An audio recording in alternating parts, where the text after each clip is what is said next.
City civic centre એટલે સુવિધાઓનું one stop centre જેવા વિવિધ પ્રકારની સેવાઓ એક જ સ્થળે મેળવવાનું સ્થળ તરીકે ઓળખવામાં આવે છે.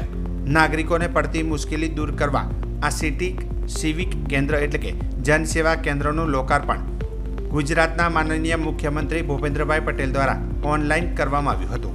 લોકોને મિલકત વેરો, મિલકતની આકારણી, અરજી, વ્યવસાય વેરા તથા વ્યવસાય રજિસ્ટ્રેશન, ગુમાસ્તા ધારાનું લાયસન્સ, લગ્ન નોંધણી, જન્મ મરણના દાખલા, અન્ય ફરિયાદની અરજીઓ, પાણી જોડાણ અરજી, ભૂગર્ભ ગટર જોડાણ અરજીઓ વગેરે અરજીઓ સ્વીકારવાની વ્યવસ્થા કરવામાં આવી છે.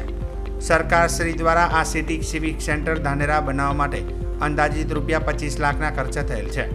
માનનીય પ્રાદેશિક કમિશનર ડામોર નગરપાલિકાઓ ગાંધીનગર ઝોનના અધ્યક્ષસ્થાને કાર્યક્રમ યોજવામાં આવ્યું હતું.